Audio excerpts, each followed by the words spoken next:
Why, hi there, and welcome to Mower Mike's Garage. Coming at you live from the small engine bay here at Mower Mike's shop.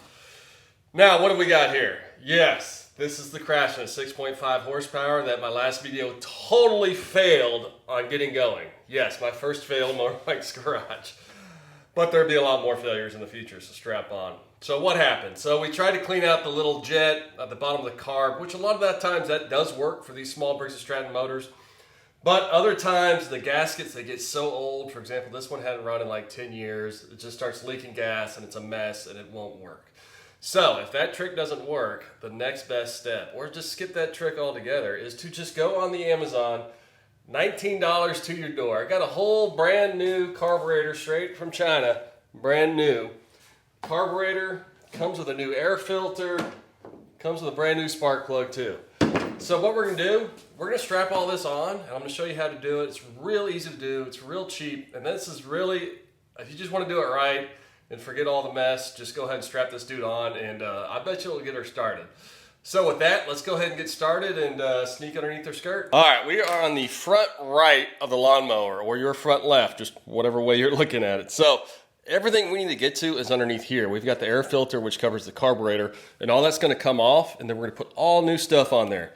So the first thing to do, these are all 8mm bolts. So I've got a cool drill, but you know, whatever works for you. But for TV purposes, this is great.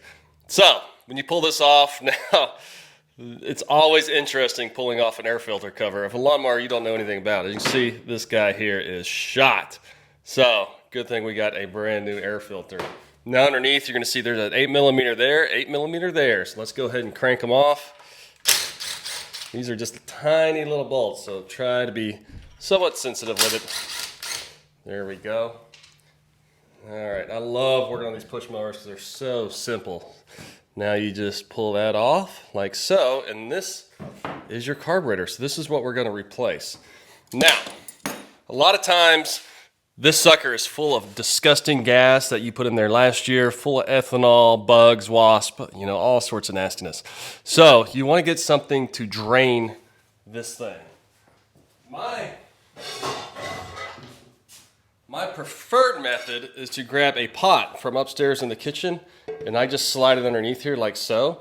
So that way it gives me a good drain. So if you can grab one of your wife's pots or pans, new or old, that's really the best method.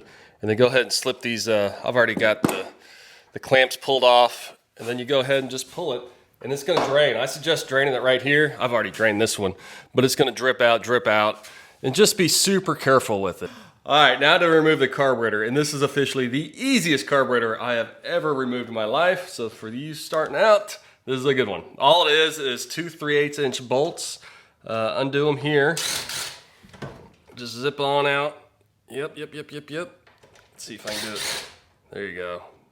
All right, and then as you pull it off, you'll see it's connected by a little wire up there. That's your throttle cable. And all you do is you bend it to the right a little bit and it just slides right off because we're getting all new on here. Now, before you move on, very important step here, your intake gasket. So this is what seals the fuel and air going into your engine. Take off the old one because you should have a new one with your new carburetor, and all it is an O-ring. You see that sucker's flat. We got a brand new fresh one. There we go. And just slide her on there. And then all you do is you take your new carburetor this side out. You'll see that, and this is where the throttle actuator thingy bobber goes. And so we just slide that out. Goes through the hole like so. Come on, do it for me for camera. Oh yeah. And then you slide it on there, and you'll feel it seal up there against that new carburetor. All right, so next step is to secure our new carburetor. Take your 2 3/8" bolts. Hopefully you didn't lose them like I did in my last shot. And you want to just thread them up on there through the same holes. And with that new intake gasket, you are sealed to the intake manifold. So your old car, I mean, everything works the same way. It's just sucking in air and fuel into this motor. And when it starts getting leaky gaskets or extra air starts leaking in there because stuff gets old, that's when you have problems. So with these things are so dang cheap these days, I just like putting a brand spanking new one on there a lot of times. So just cinch it up. Don't make it too tight because it is aluminum, but make sure you get a good sturdy seal. Now, let's move on to the fuel line. Now, as you can see here, I actually got a new fuel line. This is just 1/4-inch fuel line. It's always good practice, but I'm sure you can get by just using the old stuff. And then you just slide them up on there.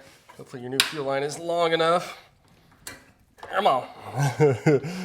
She's a little short, but hey, I think she's gonna work. Yes, sir. Oh man, just gotta make it work sometime with what you got. All right, and then go ahead and clamp your whatchamacallit, your clamps. I am struggling with my word usage today, which is not new. No telling how I ever got anybody to watch me do this on YouTube, but hey, it's all good times. So then you go ahead and cinch her on. Come on, and if she would slide on there like so, there you go. You've got your new carburetor cinched on. Now next we're going to go through the air filter and the little bulb, so stay with me. All right, guys, I got to be honest with you. I'm trying to install this nipple down in this hole, and I'm just having a hell of a time doing it. So what I think she needs, a little lube. A little lube on the nipple is always a good thing. A little WD-40, as you can see, help it slide into where she belongs. And when you push on it, remember, this is going to be flush on the bottom. If you push on that red part, it's going to push it past that because that just sits on it. And that's your little locking pin right there. Now you see there, it just slides in there.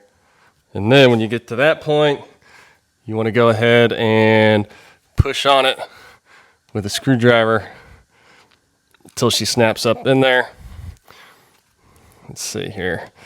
You can see I have had a hell of a time getting this damn thing in there. There we go. Got that side of set. So essentially a big finger. There we go. All right. So good luck installing that thing. Just make sure it's flush on the bottom, as you can see right there. Oh, flush right there, and you'll slide her in. All right. Enough with that. All right, gang. So we got our new nipples installed on there. That was the hardest part of this whole freaking thing, amazingly. Now this is the back of your air filter cover, and make sure to put your new gasket on there. I forget about gaskets all the time. Don't be like me. And it's got 3 little nubs. You just push it on there. That way you get a good seal and you're not sucking in dirt. So now when you look at the back of this, you'll just see this nipple here. Now that slides over this. This is your breather tube that goes to the motor. So before you install it, make sure it slides on there good. And then you just slide it back on there the same way it came off. And then you take your 2 8mm or 3/8 or whatever size these are bolts, and they just go right back in the hole.